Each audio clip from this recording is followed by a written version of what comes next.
Welcome to The Suburban on the Air. My name is Mike Cohen, and it's a pleasure to invite you to our virtual studio today, where we're talking about a very important topic, Mindstrong. That's a program of the Jewish General Hospital Foundation and the Auxiliary.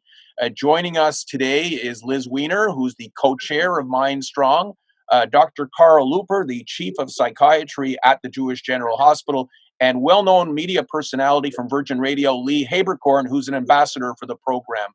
Thank you all for joining us. Liz, I'll begin with you. If you can tell us a little bit about what is Mindstrong and obviously the changes you've had to make to the program this year because of COVID-19. Sure. So Mindstrong began 6 years ago. It was an initiative to raise money for Department of the Hospital that had never seen private fundraising before. There was a big stigma associated with raising money for psychiatry, and nobody wanted to have their name associated with having donated money. And then this was sort of the brainchild of Larry Seidel and a great committee.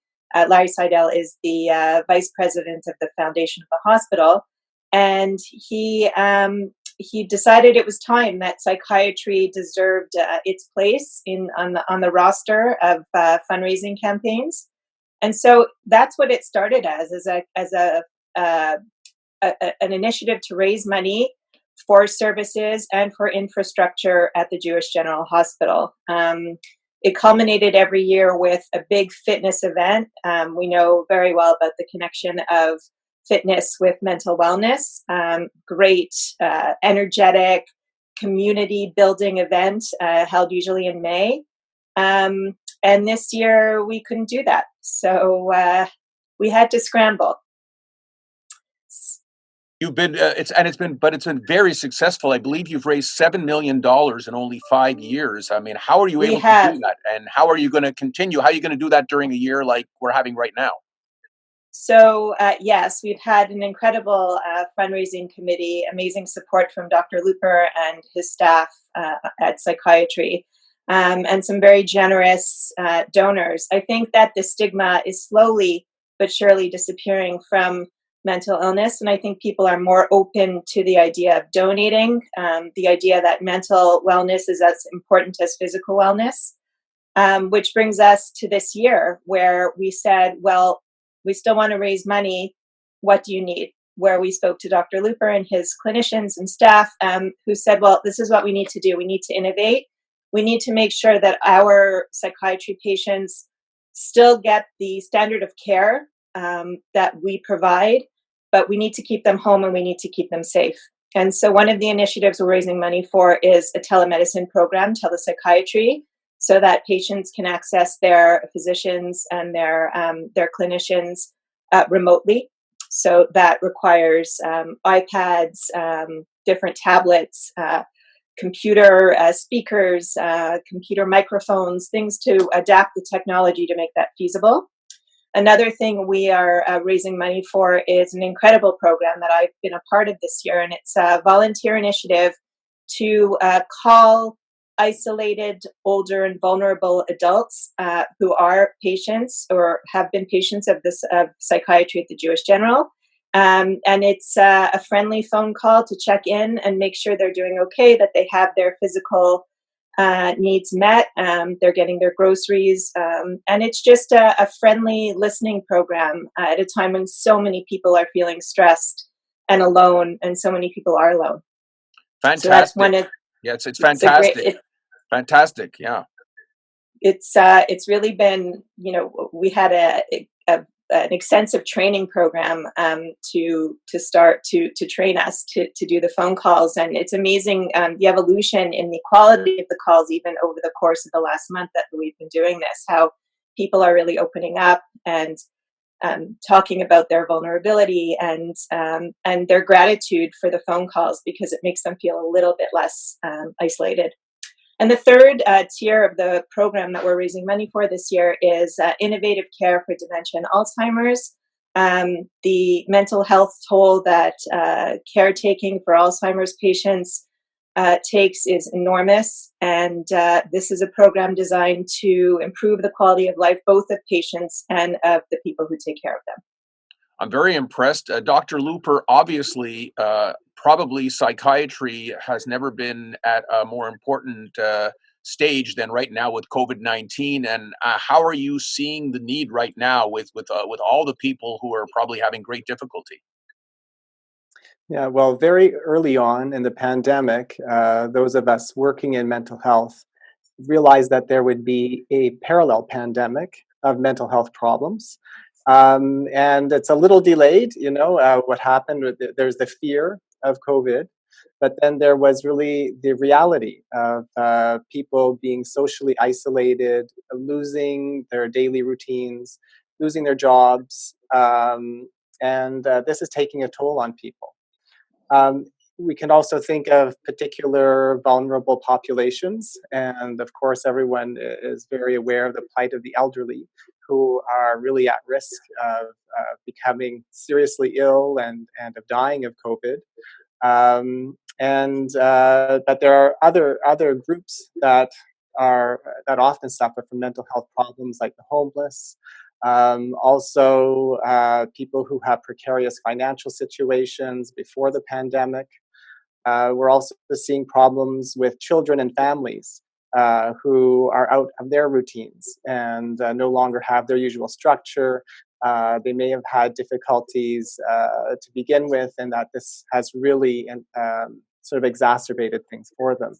And so, in our department, we take care of children, of adults, of the elderly, and we have to think of all these groups.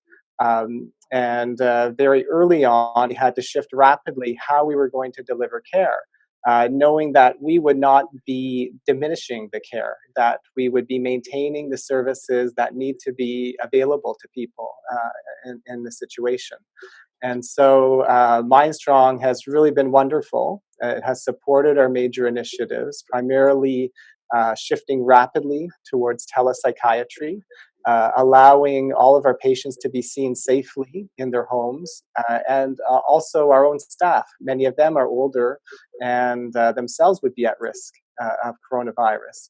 And so, even though we've had staff who've had to stay at home, they've been working equally hard as before, but through new means, through digital means. Using Zoom, using telephone calls, and a lot more outreach. So it's really entirely changed the way we do our work. But I'm really happy to say that the work is still there and the services are still being provided. And the inpatient state-of-the-art psychiatry unit that's being built, when is that going to be ready? And I mean, is that going to be delayed because of the need of space for COVID?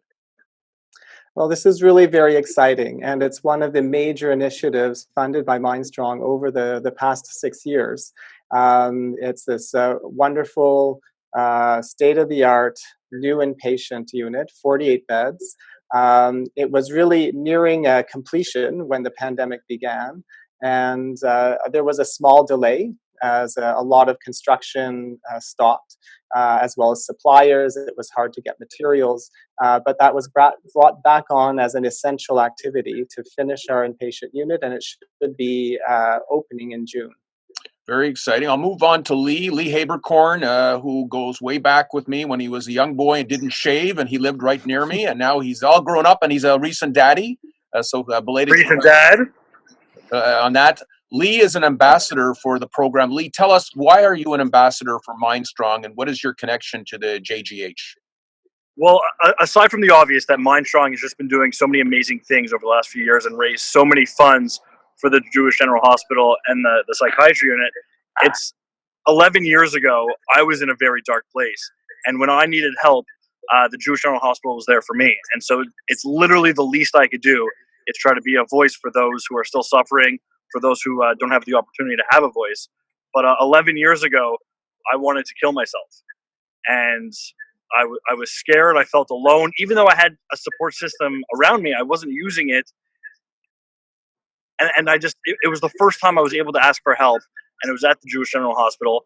And I was actually an inpatient in the psychiatric unit for about a week. And that started my journey to where I am today. And if it wasn't for that first step that I took, I'm scared to think of where I'd be because I know it wouldn't be here. What do you tell people, Lee, then? Because look at your life now. You know, you're married, you've got a beautiful baby, you're out there in the radio, you've got a great job, your life was turned around. So when people look at their life in despair, what message do you have, especially for the people right now in this COVID world who probably are, some of them, in very dark places?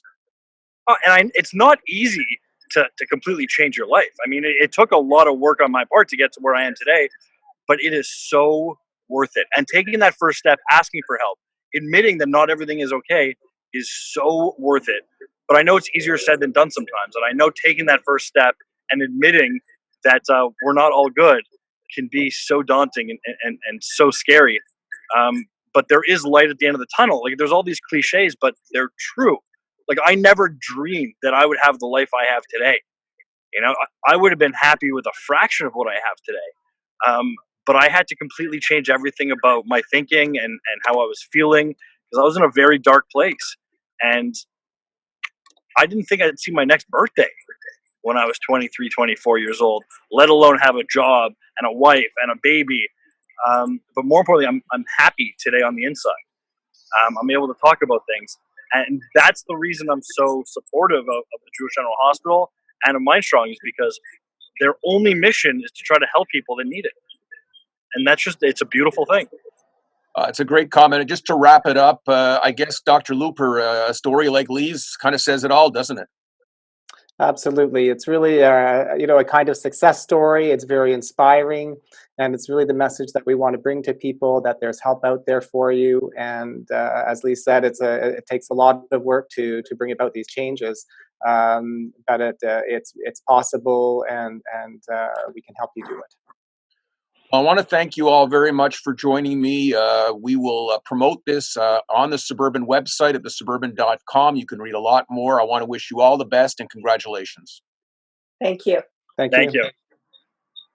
This is Mike Cohen from The Suburban on the Air.